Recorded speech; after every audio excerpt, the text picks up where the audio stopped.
We are coming to you today with first we just want to say welcome to everyone to the Ragsdale's channel. We want to say thank you all for subscribing, liking, sharing, and commenting. All of those things keeps the channel going. So we are here for another episode of Testimony Tuesdays, and I am Sister Tamika Ragsdale. Today, our guest for Testimony Tuesday is Miss Patsy Hill, my mother. And we will be doing hers a little different today because she's a little bit camera shy, but we're gonna get through that. I'm gonna be asking her some questions about her life and getting her testimony that way. It's a bit touching, so everybody just bear with us because we'll be touching on subjects like domestic violence and health issues and all those different types of things. Um, we I know people, we may have people in our lives that seem like they have everything together, because they're still being kind and pouring out gentleness and being a kind spirit, and just they seem like they got so much patience with people, and just acting like they got everything together. We know people like this. And so, like, one of those people in my life that I've known my entire life is my mom. And she's always been like this. She's always shared. She's always caring. She's always doing things for other people. And I know from us growing up, there was a lot of things traumatizing to us as kids, but more so to her as a woman. So we're going to dive right into it. And we want to say welcome, Sister Hill, to the Rags. Thank you. Welcome. And we want to thank you all for you giving your testimony today. So our first question I'm gonna ask you is I'm gonna ask you about you growing up. How was it when you were growing up in the home with your parents? You can tell us a little bit about that. How was your Well, child? I had some good parents, but they let us do what we wanted to do, and we just got out and they let us drink and smoke cigarettes, and they bought it for us and things like that. And but other than that, they were some good, loving parents, and they cared about their kids. We never went hungry or nothing like that. Not when I was growing up. My other siblings said they had a hard time, but with me and my other three younger siblings, we had a pretty good life with our parents. How many of y'all was it? How many kids was it? It was 6 boys and 6 girls. Okay, and you were next close to the last. I was number 9. Number 9. Okay, so everybody can't count. That's 12 kids, and she was the ninth one out of the 12 kids. And so you said that they allowed y'all to drink and they bought the drinks and stuff for y'all. So yes. So did you grow up with abuse in the home, stuff like that? You didn't get to see or witness any of that? Yes, I did. It was a lot of my parents were alcoholics, and they did a lot of drinking and stuff like that, and a lot of fights, even with some of the boys of the family. My older brothers and my dad would fight sometimes. Yeah. Mm. So that led to you know how no drug abuse or none of that from you though? No alcoholism, nothing. I drank a little when I was older. It was occasion drinking that I did. I wasn't no alcoholic or nothing like that. And I smoked a little marijuana, but I couldn't smoke marijuana because it floods my heart out. So I left that alone.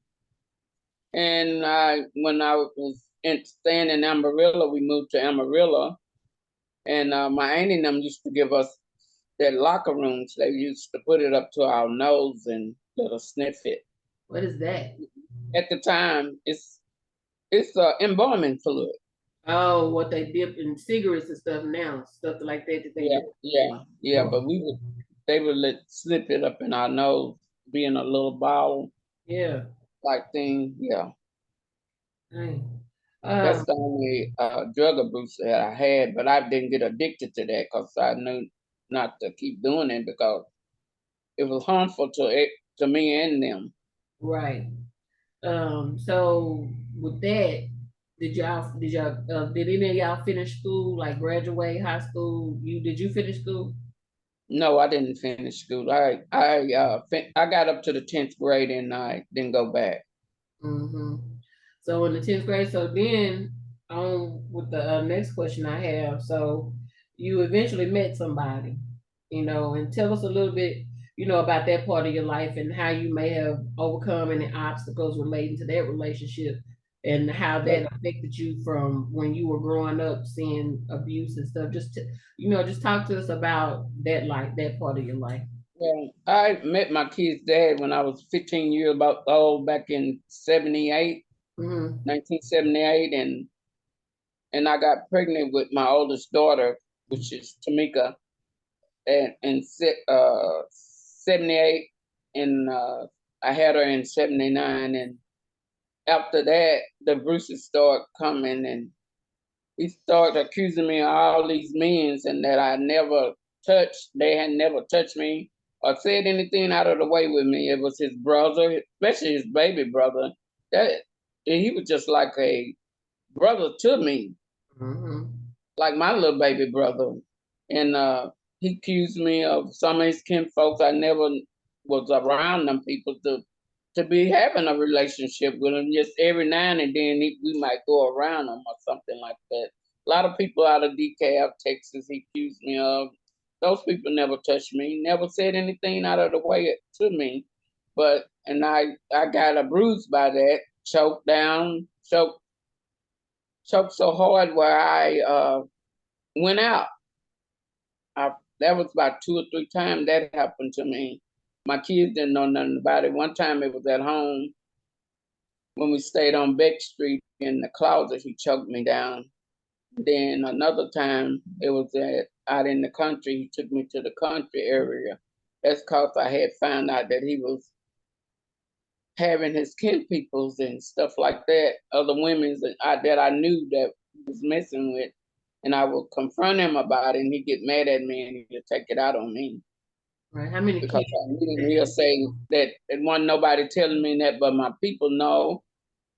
A woman know if you don't stay with a man all this time, she know when your mate is doing something that they don't have no business doing. Right. You have feelings. How many kids did you have?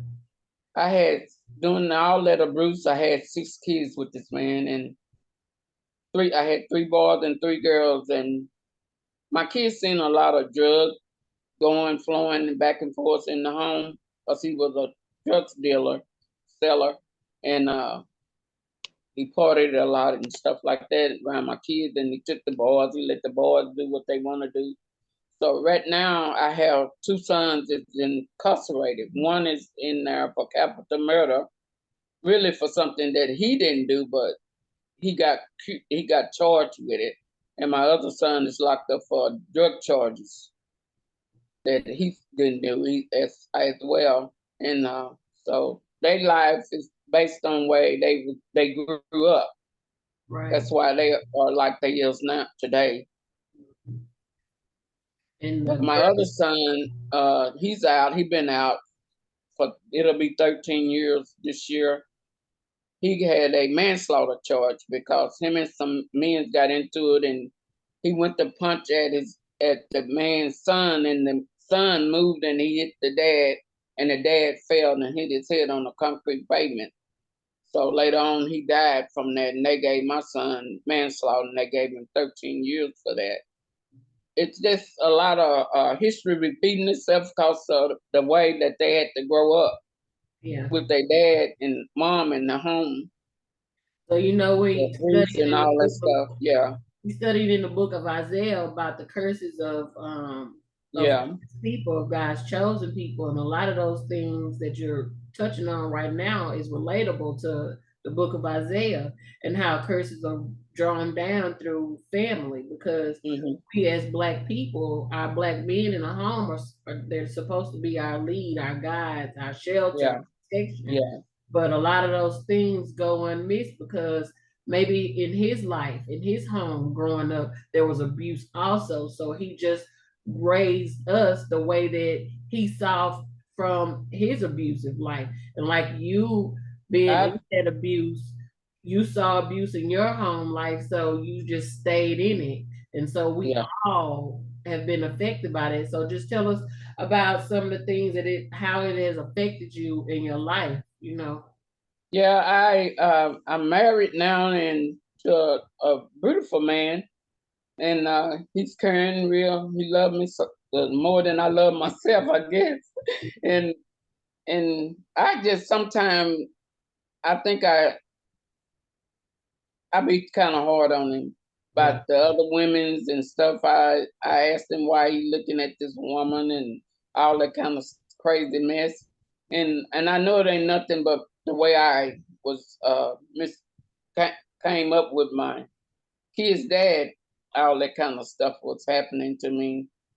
Women's coming to my house and all that stuff. Yeah, I And remember some yeah, fights. knocking on the doors, Right. night windows all times of night. Right. Yeah. I remember you having to fight a lot. Yeah. You having to fight Yeah. because women was approaching you and stuff. And you Yeah, remember I was just I gave you my lunchbox one time because there was a letter in my lunchbox. yes, That's yeah, and he started whooping my baby, and I told him, "Why you whooping on her? That's her lunchbox. You shouldn't have had your letter in her lunchbox." yeah, and he slapped. Period. I And remember the then slap. I don't after remember. that, we went home, and he started beating on me for that. Yeah, And it's just a lot of stuff went on there that shouldn't have went on because I was a good woman, and he just couldn't take that because he was out there doing the things he was doing in the street. But I met my husband through my son. He was in prison with my son at the Star Uter. That's how I met him. And and when he got out, he called my daughter Tamika, she called me and told me that he had called her. I said, "Well, he's supposed to be calling me first. Tell him to call me." So me and him talked all night long on the phone when they called me, and that's how we got together. We got married in the I met him in October, but around the 16th day of October, about a day or two after he had got out. And we talked on the phone and we kept talking on the phone, getting to know each other. And we married in December of that same year, 2016, on the 29th. yeah. And we've been together ever since. And I've done joined church and I done gave my life to God. And so I'm a changed person, but I still have that man, like man, I can't trust a man sometimes. Feeling inside of me, and that's because of the bruise I had in my life Yeah. You know, with that suffering, man. And when you yeah, suffer things like that, and you know, like today, you've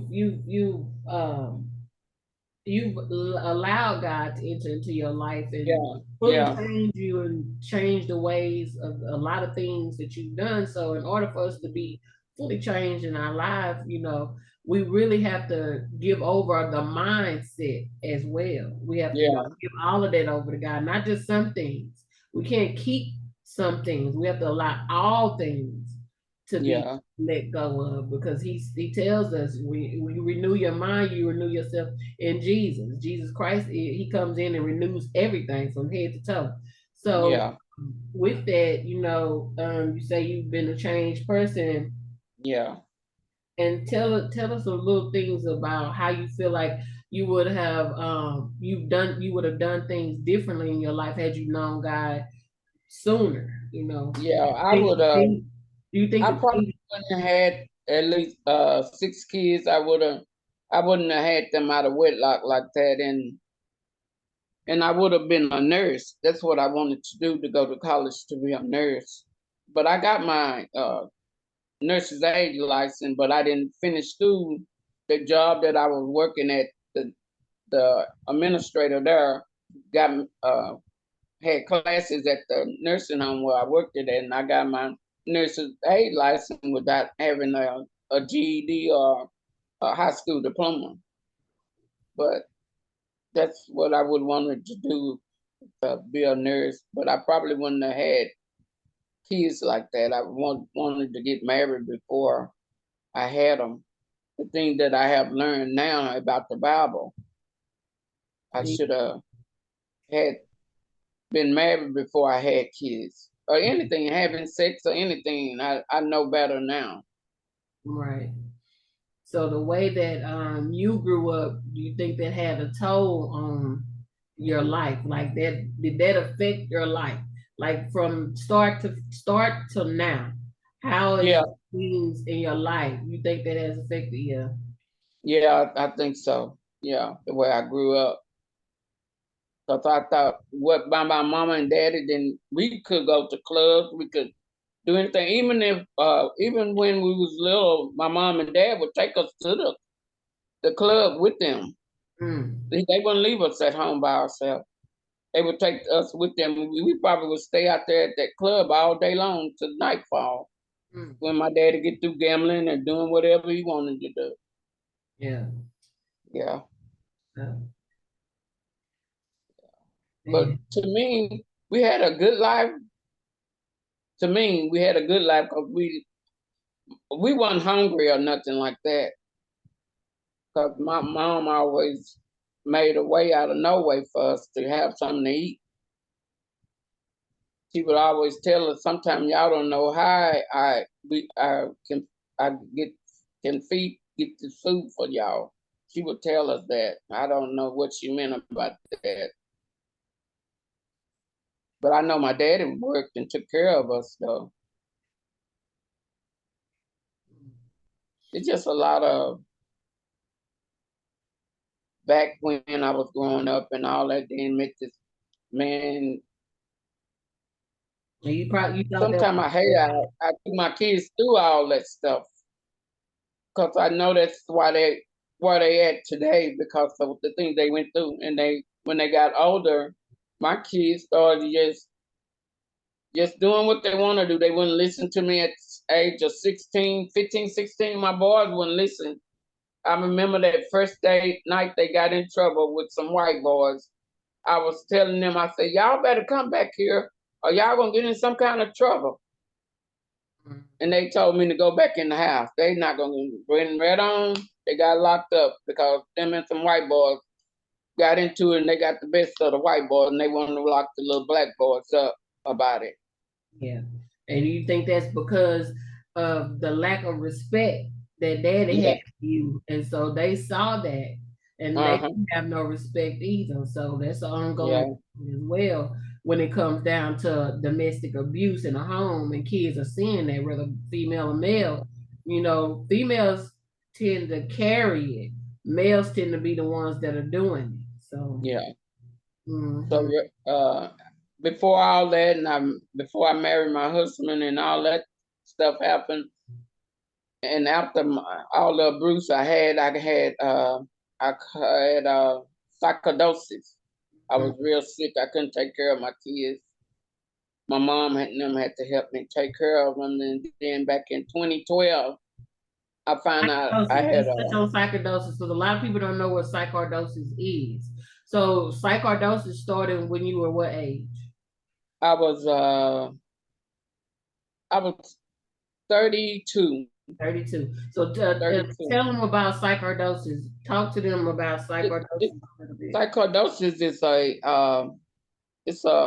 lung disease, but it's take over a lot of your organs in your body. It destroy them, and but mine was on my lungs, and I got real sick. My eyes, it messed it with my eyes, but I had another problem with my eyes. I got hit in it too, Mm, but the psychosis damages out as well. It's my right eye. I'm blind in my right eye. Some people can't tell. Some of them can. I'm right. blind in my right eye, and and I that's from the psychosis damaged my retina in my eye, and then I had to have a cataract surgery. Some of the doctors say that doctor that did it scratched my eyelid real bad when he was doing the cataract surgery. So I don't know what was the problem causing me to lose it, Mhm.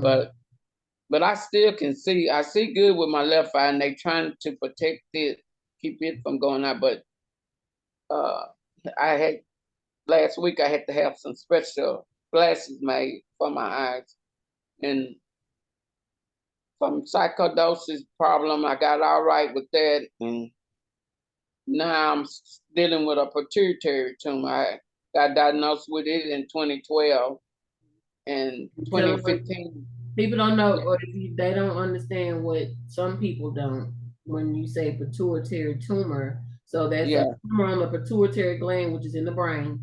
And Um, tell them about the very first pituitary tumor that they found. they found it in 2012, and it had from 2012 to 2015, it had grew bigger. So the doctor in Dallas decided to go ahead and move it. And I went through the surgery all right, but it was hectic after I came out the surgery because I was having a lot of issue with my legs. They was I don't know, I can't explain how that feeling was, but it was painful. And I kept wanting to get up out the bed. My daughter finally convinced those nurses to let me get up. Mhm. So after I got up and my leg relaxed some, and they put me back in the bed and they gave me the morphine. My daughter told them not to give me no more morphine. So when I started throwing up blood, and they said it was good that I threw the blood up because it was in my stomach from the surgery. So I went on from 2015, then 2018, it started coming back again. This So time they watched. metastasize. There was Uh-huh. two instead of one. It grew around because when the doctor performed the surgery, Mm-hmm. he put a mesh there in order to Yeah, keep it from growing back in that same spot. But yeah. tell me it grew how it grew the second time. So they had to take some of my fat out of my stomach and put it on my spine, and then they waited. They kept going back and forth to the doctor every 3 months, 6 months, just different. Then they decided to just let me go out every year. So I went year, and the tumor had started back growing, so they started me back going every 6 months again. And then they in 2022, I think it was 2022 of December, I had to go and do a radiation treatment so One. they can shrink it. So far right now it's still shrunk, but it's still there. But I go back in October to have it checked again to see had it grew anymore. If it have, they're gonna continue me on radiation treatments. So And tumors in the pituitary gland, it affects your vision, it yeah. affects your cognitive skills. It Mm-hmm. and she had forgetfulness, a lot of Yes. forgetfulness. It make you feel like you have dementia almost because that's what we Mm-hmm. witnessed watching her while she was going through that. We witnessed Yeah. like she was having dementia. And at that time, we didn't understand or know what was going on until they found the first tumor on her brain. Yeah. And that one was pretty big because that surgery was over 11 hours. They wasn't expecting it to be that long, but they did what they had to do in order to get it done. Yeah. And by the time they got done, the size of that hole was so big that was left in there. That's why they took the fat from Yeah. yeah, to put it in there to cover it up. And then the next tumors they grew on the outside of where the first tumor was. So no, if you're not familiar with that, it's I think it's called a pituitary tumor. I'm not sure the name of it. They gave us the name of They it. got another name for I Yeah, forget. there's another name for it, but that's a form of cancer. But we just thank the Lord that she was able to come out of that, unscathed. That she still has issues and stuff, but Yeah. so Sometimes I have the shakies in my hand, yeah, like I got pauses or something. I mhm, get shaky, then I have real bad headaches, and yeah. my nose constantly runs from Well, that. we're gonna. Thank you for that. It's saying that we got 9 minutes and 54 seconds left, but Okay. we're gonna continue with a part two. We'll finish this, and Okay. we thank you for sharing your story with us. And just briefly tell young women and young men about domestic abuse, like ways to prevent it, things that they can do to get out of it or not do it, or how it'll affect them, not just them, but their younger kids, not being married and things like that. I think if a man start hitting on you, you need to get out of it right then. I don't think you should stay there. If he hit you or say something out of the way to you, it's time to go, because he gonna keep on doing it, and then he gonna tell you he's sorry, but he's not. And then when he beats you up, then he want to have sex with you and all that stuff. That's not good. He don't love you that way. He just get away, leave him alone, just go on about your business, because you stay in there, it's gonna get worse. Right. It can even kill you. It could even kill you. Right. Because I know 2 or 3 times I thought I was dead. I was dying, because that choking me to death like that could have killed me. He could have killed me doing that. And even that, like when you told us that you had psychosis problems and you couldn't take care of us, you went to prison. So you went to prison because I went to prison for on a drug charge. I did what I did, but I was telling them that I didn't, which I lied to the judges and all that, because I didn't want to go and leave my kids. I was trying to sell drugs to get my car payment paid. I had got a car out of Dallas, and I didn't have the money to pay that and pay my rent, because I was paying all my rent and stuff at the time, taking care of my bills and stuff. But I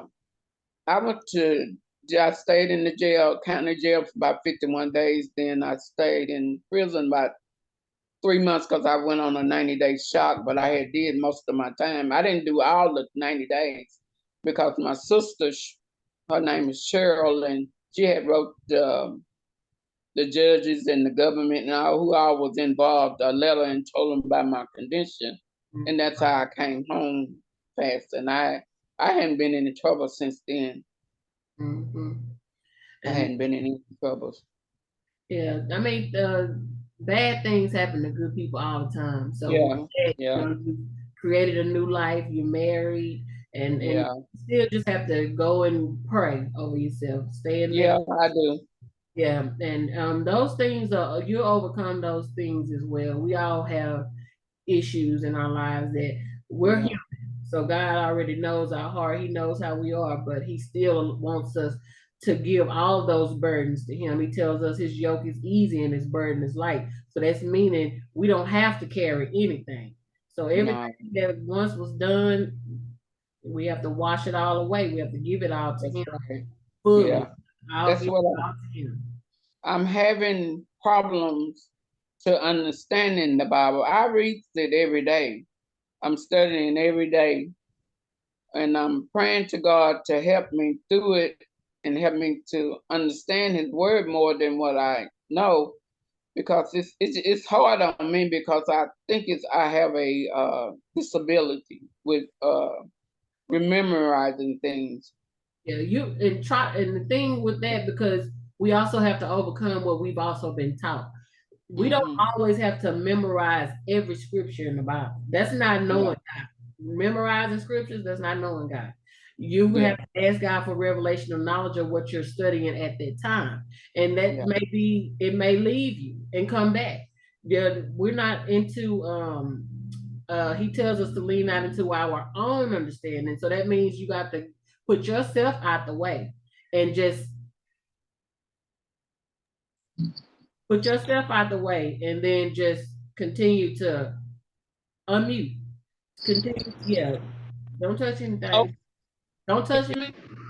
Yeah. That's Jasmine. Keep calling my phone like this. Don't worry about it. We're about to wrap it up. We got 5 minutes, but we got to. Okay.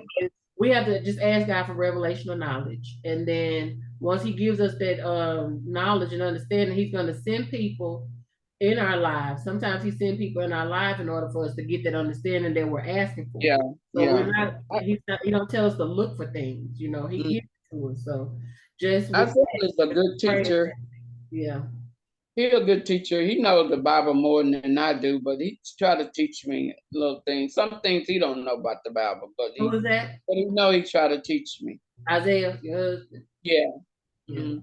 And that's what we're supposed to do. We as women, we're supposed to learn in silence, and our husbands are supposed to be. Yeah. So God is the head of Jesus. Jesus is the head of him. So it all trickles down. So you'll get it. You'll get an understanding. Like for me, it was hard for me to get an understanding of the Bible, but I married a man of God he's true in the word.